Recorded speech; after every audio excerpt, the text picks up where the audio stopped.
నమస్తే. ఈరోజు మన స్టూడియోలో ప్రముఖ ఆధ్యాత్మికవేత్త ఆస్ట్రాలజర్ దత్తాత్రేయ గణపతి ఉపాసకులు మురళీధర్ శర్మ గారు ఉన్నారు. గురువు గారితో మాట్లాడదాం. నమస్కారం గురుగారు. మహాదేవ శ్రీమాత్రే నమః. గురుగారు, అక్టోబర్ 18 నుంచి గురువు అతిచార స్థితిలోకి వెళ్తున్నాడు, అంటే వేగంగా వెళ్తున్నాడు అనుకోవచ్చు మనం. సో మరి దీని ప్రభావం ఎలా ఉంటుంది? ముందుగా మేషరాశి వారి పరిస్థితి చెప్పండి. ఎన్ని రోజులు ఉంటుంది? ఎలాంటి ఫలితాలు వీళ్ళు ఎక్స్పెక్ట్ చేయొచ్చు? ముందుగా మన సబ్స్క్రైబర్స్ అందరికీ కూడా ఈ యొక్క దీపావళి శుభ ఆశీస్సులు. ఎందుకంటే మనకు ధన త్రయోదశి 19వ తారీఖు, అటు పిమ్మట దీపావళి. సో ఈ సెలబ్రేషన్స్కు సంబంధించి అమ్మవారి యొక్క శుభ ఆశీస్సులు మన ఛానల్ తరపున అని మనస్ఫూర్తిగా కూడా కోరుకుంటూ అందరికీ అమ్మవారి దీవెనలు ఉండుగాక. అయితే శనైశ్వరుడు, గురుగ్రహము, ఇవి రెండు మనకు చాలా పెద్ద గ్రహాలు. శనిగ్రహము మనము మారుతున్నాడు అనుకున్నా, లేదా శనైశ్వరుడు వక్ర దృష్టి వెళుతున్నాడు అనుకున్నా, వక్రం వెళ్తున్నాడు అనుకున్నా, మనం దానికి సంబంధించింది 2-3 సార్లు ఏం చెప్పుకున్నాము అంటే, ఎవరికో ఏదో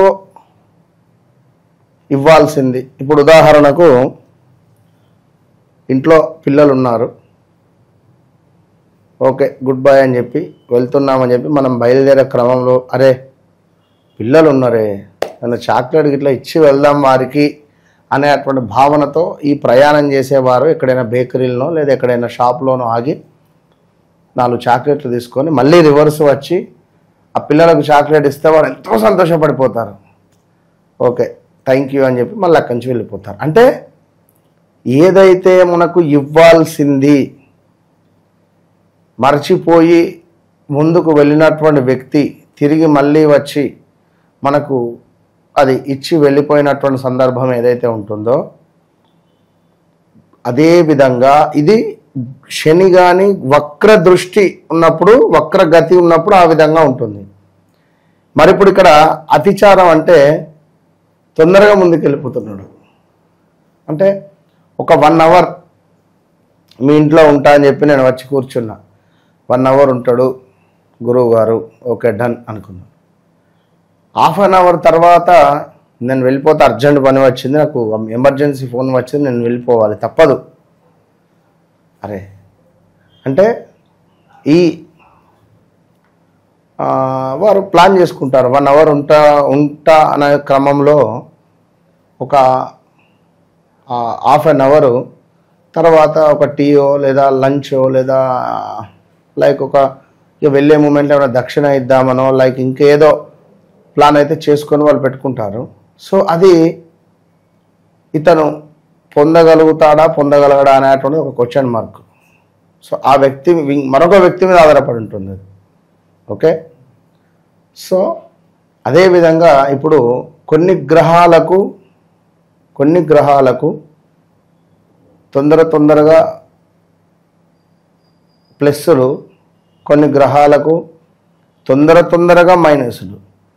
అంటే ఉదాహరణకు ఇంకొక 8 నెలలు ఆయుష్ రేఖ ఉన్నది అనుకుందాం ఒక వ్యక్తికి. ఇది ఈ గురు అతిచారం వల్ల తొందరగా మరణించే పరిస్థితి ఉంటుంది. అదేవిధంగా ఫలానా టైంలో ఎలక్షన్స్ ఇప్పుడెక్కడివి, ఫలానా టైంలో ఉన్నవి కానీ ఇంకేదైనా ఉండే క్రమంలో ముందుగానే రావడము, ఫలానా వ్యక్తి అనుకున్నటువంటి ఇది లైక్ అదేదో రాకపోవడం కానీ, అంటే కొన్ని గవర్నమెంట్ తరపు నుండి కూడా కొన్ని మనకు ఇబ్బందులు ఎదుర్కొనే పరిస్థితులు ఉంటాయి. ఇలాంటి సిచ్యువేషన్స్ మొత్తానికైతే మనకు ఉంటవి. ఉదాహరణ నేను చెప్పిన ఒక మనిషికి సంబంధించింది ఈ విధంగా ఉంటాయి. మరి గ్రహముకు సంబంధించింది ఏమిటి అంటే, శని అంటే మనకు వృత్తికారకుడు, గురువు అంటే మనకు సంతానకారకుడు, ఉన్నతానికి కారకుడు. ఉన్నతము అంటే ఎవరైతే ఉన్నతంగా ఎదగాలి అని అనుకుంటున్నారో, ఎవరైతే ఉన్నత స్థాయికి వెళ్ళాలి అని అనుకుంటున్నారో, ఉన్నత చదువులు, విదేశాలు, అబ్రాడ్స్, స్థాన చలనాలు, ప్రదేశ మార్పులు, జాబ్లో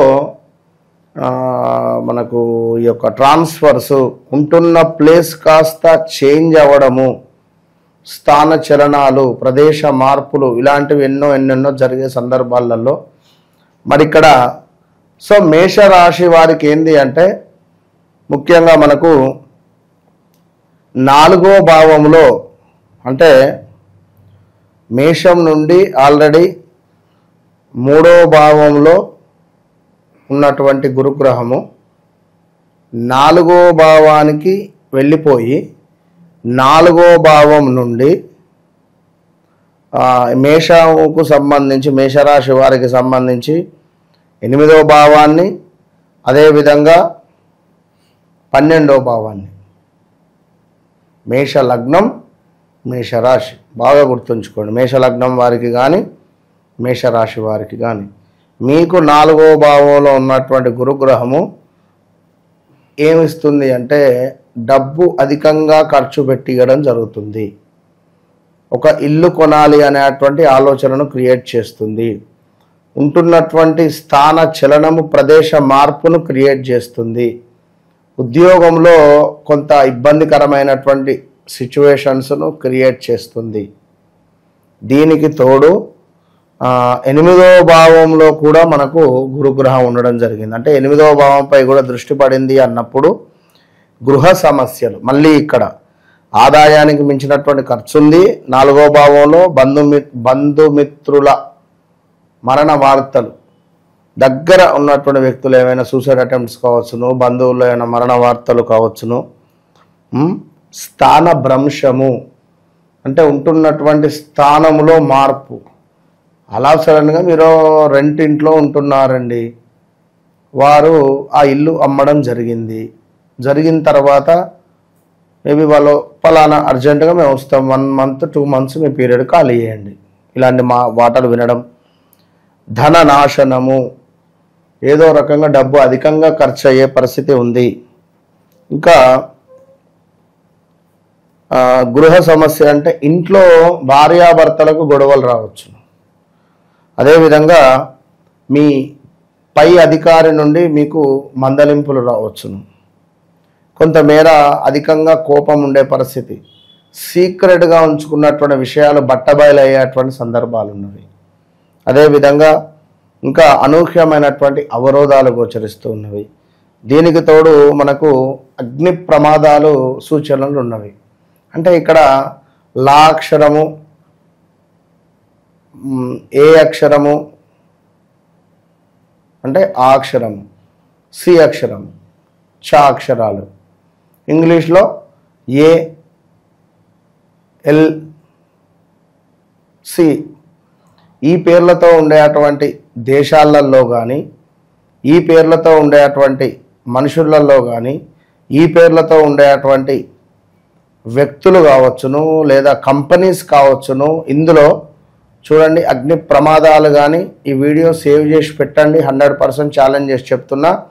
అగ్ని ప్రమాదాలు కానీ లేదా ఆ దేశాలలో ఏమైనా ఇబ్బంది కలిగించేటువంటి సందర్భాలు కానీ, లేదా ఫ్లైట్ యాక్సిడెంట్స్ కానీ, రైలు ప్రమాదాలు కానీ, లేదా మెట్రో లైక్ ఇలాంటివి కానీ, అదేవిధంగా మనకు ఇంకను కొంతమేర ఆ ప్రజల నుండి గవర్నమెంట్ ఏదైతే ఉంటుందో వాళ్లకు వీళ్ళ యొక్క అంటే వాళ్ళు పెట్టేటువంటి రూల్సా లైక్ దానివల్ల ప్రజలు ఇబ్బంది పడేటువంటి పరిస్థితులు ఉంటవి. ఇంకను చూసుకున్నట్టయితే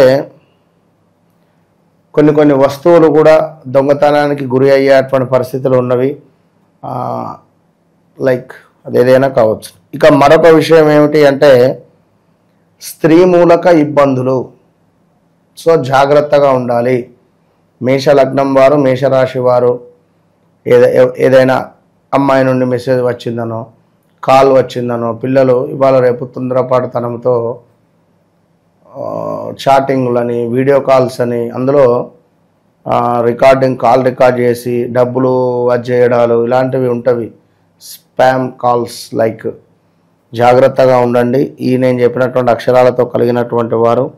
అదేవిధంగా స్థాన చలనాలు, పదవిహీనత, ఉద్యోగము లాస్ అయ్యేటువంటి పరిస్థితి ఉంది. ఏదో రకంగా ప్రయాణాలు, వ్యర్థ ప్రయాణాలు అయితే గోచరిస్తున్నవి. కాళ్ళు జాగ్రత్త, కాళ్ళకు దెబ్బలు తరిగేటువంటి పరిస్థితి ఉంది. సో ఓవరాల్గా వివాహానికి సంబంధించినటువంటి ప్రయత్నాలు ముందుకు వెళుతవి. కన్సీవ్ కావాలి అని అనుకునేటువంటి వారు కన్సీవ్ విషయంలో కొంచెం డిలే అయ్యే ఛాన్సెస్ ఉంది. కన్సీవ్గా ఉండేటువంటి వారు జాగ్రత్తగా ఉండండి. 4వ భావంలో గురువు ఉచ్చబొంది ఉన్నాడు. సో కొంచెము పిల్లలు, మేషరాశికి సంబంధించినటువంటి పిల్లలు కూడా జాగ్రత్తగా ఉండాలి. వాళ్ళకు కూడా ఆరోగ్య సమస్యలు వచ్చే ఛాన్సెస్ ఉన్నాయి. ఓవరాల్గా ఇది పరిస్థితి. సో ఏది ఏమైనప్పటికీ కూడా అంటే మనుషులకు ఒక కోరిక అనేటువంటిది ఉంటుంది. ఇన్నేళ్ళు వచ్చినాయి నాకు ఇంకెప్పుడు పెళ్ళి అవుతుందని, నేను ఎప్పుడు కారు కొనుక్కోవాలని, నేను ఎప్పుడు ఇల్లు కొనుక్కోవాలని, లేదా నేను ఎప్పుడు మన సంతానం కలుగుతుందని కానీ, ఇలాంటివి నెంబర్ ఆఫ్ క్వశ్చన్స్ మానవ జీవితంలో అందరికీ సహజం. కానీ అది వీరు పర్ఫెక్ట్ పర్సన్ దగ్గరికి పోతున్నారా పోతలేరా అనేటువంటిది నేను చెప్పను. కానీ నేను మాత్రం 100% పర్ఫెక్ట్. ఇప్పటికీ లాస్ట్ మంత్ మాట్లాడినటువంటి కాల్స్లో అందరూ కూడా చాలా సంతోషంగా ఉన్నారు. అందులో ఒకరికి నేను ఇచ్చినటువంటి రెమెడీ మూలకంగా వీరికి లైవ్లో చూపిద్దామని చెప్పి నేను పెడతా. మనము అంటే వారి జాతక రీత్యా, వారి లగ్నరీత్యా, వారి నక్షత్రం ఉన్నటువంటి ఎన్ని డిగ్రీలలో లగ్నం పడింది, ఆ నక్షత్రం ఏమిటి అనేటువంటిది పిన్ టు పిన్ చూసి. అండి, నా పేరు వేణుగోపాల్ అండి. మీరు చెప్పినట్టే ప్రతిరోజు శివాలయంకి వెళ్ళి సాయంత్రం మిరియాల పొడి కలిపిన నీళ్ళు వేస్తున్నానండి. ఈ రోజే మీ దయ వలన, దేవుడి దయ వలన 3 లక్షల అప్పు కూడా తీర్చానండి. ఐశ్వర్య దీపం గురించి చెప్తానన్నారు గురువు గారు, మీరే దారి చూపాలండి. అంటే ఒక రెమెడీ ఇచ్చా, అది 3 లక్షల అప్పు తీరింది అంటే ఇది ఎప్పుడు ఎన్ని రోజులు అయింది తెలుసా? సుమారుగా సెప్టెంబరు 3వ తారీఖు మాట్లాడాను నేను. అది ఇవాళ ఎన్ని రోజులు, ఇవాళ ఎంత డేటు, మనం చేసేది ఎప్పుడు? ఇది అక్టోబర్ 8వ తారీఖు ఈరోజు. ఏం చెప్తూ అంటే రెమెడీలు 1,00,000 ఉన్నాయి చెప్పొచ్చు. కానీ 100% వారి జన్మ జాతక రీత్యా వారికి గడిచినంది, ఈ ఇయర్లో మీకు ఇది అయ్యింది, ఈ సంవత్సరంలో మీకు ఇది జరగబోతూ ఉన్నది, ఈ టైంలో మీకు వివాహం జరిగింది, ఈ టైంలో మీకు బ్రేకప్స్ ఉన్నవి, ప్రతి విషయం చెప్తూ ఉంటే వాళ్ళే ఆశ్చర్యపోతున్నారు. చెప్పేస్తుంది అమ్మవారు, 100% సమాధానం చెప్పేస్తుంది, అందులో నో డౌట్. కనుక 100కు 200% నేను చెప్తున్నా. వన్స్ కాల్ చేస్తే మీ జీవితం మారకుంటే రాసి పెట్టుకుని డైరీలో, మురళీధర్ శర్మను కలవక ముందు, కలిసిన తర్వాత అంతే. ఓవరాల్గా గురువు అతిచార స్థితి వల్ల మేషరాశి వాళ్ళకి ఎలా ఉండబోతుందో, ఎలాంటి జాగ్రత్తలు తీసుకోవాలనేది చాలా బాగా వివరించారు. ధన్యవాదాలు. మహాదేవ్.